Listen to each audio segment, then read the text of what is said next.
Speaking of education and government mandates on local districts, House Bill 1066, Governor Noem's plan to require every school district to require every student to take a civics test to graduate, comes to the Senate floor on Monday. Two questions. One, I'd like to ask every legislator if you'd be willing to take this test publicly and publish your scores to set that as a benchmark for what students have to score before making them take it. And two, slightly more seriously,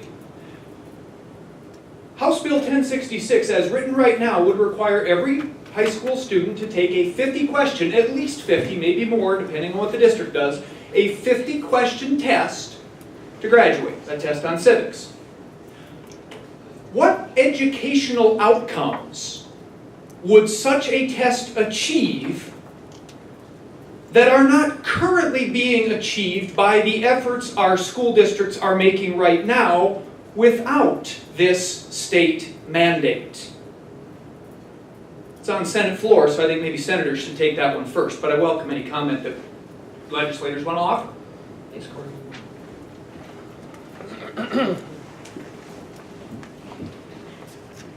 If you remember, when the governor was giving her State of the State address at the beginning of the legislative session, the one line that received a standing ovation was the idea that every student should have to pass the civics exam in order to graduate from high school.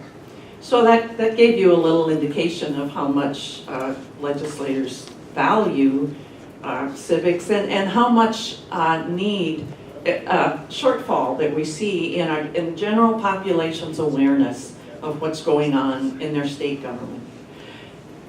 I will be opposed to the bill when it gets to the floor.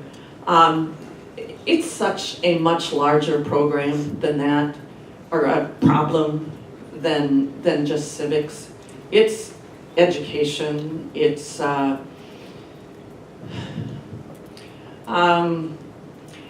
the retention of whatever subject matter that is hot at the moment. You know, several years ago it was we need to make sure that every student knows how to read and write and do math. So we started telling teachers you have to concentrate on those tests. Something has to suffer when the pendulum swings and a different topic becomes important. It becomes the hot topic. And it's too bad, because I think our educators know best how to handle the classroom and how to spend their time. And it's too bad when the political whims create pressure on our teachers to change what they know is the right focus. I also think our expectations of the average high school student have gone down dramatically, and I get a lot of pushback from my kids or other legislators on that. But kids are involved in so many, I'll say, activities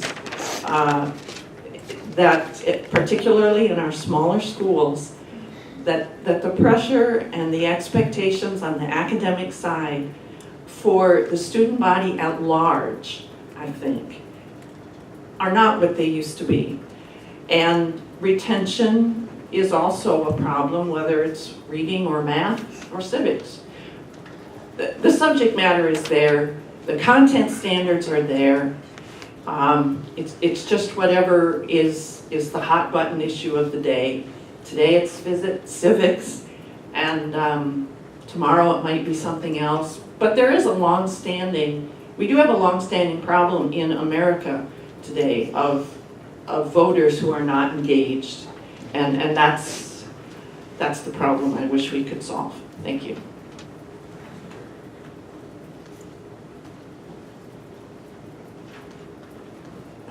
I took a similar test. Be proud to report the results if anybody wants to hear them. I got 23 out of 24. The one that I missed was actually the citizens test. I got 23 out of 24. The one that I missed was I had to guess at how many amendments there were to the Constitution, which I thought was a dumb question. So more the test writer's fault than mine. We, the taxpayers, hand over approximately $800 million a year. And that is the state taxpayers. That doesn't count the state and local taxpayers. Doesn't count the federal taxpayers. If we're handing over $800 million a year, I think we have a right to say to the school districts, take 20 minutes out of your day and do a multiple. If you got 50 questions, multiple choice, A, B, C, D, circle one of them, you can get that done in 15 minutes. So we're saying, we're gonna give you $800 million. Any chance you give us 15 minutes of your time and tell us how you're doing? And if the results are great, we say, things are good. If things are disappointing, then I think we need to have a conversation. Some of the questions that I would expect would be on a test like this is, who's the vice president? George Washington, Ed Sullivan, so on and so forth. How many senators are there? That type of question.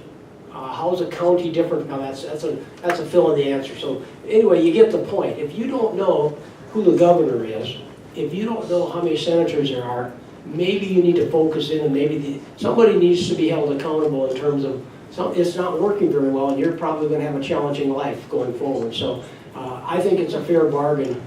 Going back to the Department of Education, if I can jump off topic, I looked it up real quick, but I forgot the number from the walk over there over here. It's a little bit over 3,000 employees.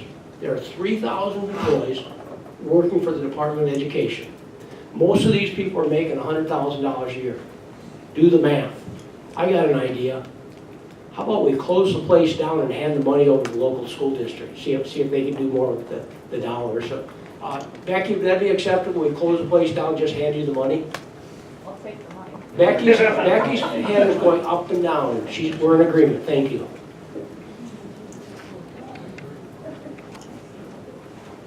I won't take much time here, but to piggyback on what Al said, I'll just publish my results right now so I don't forget to later. I also got 23 out of 24, but I did know how many amendments were in the Constitution.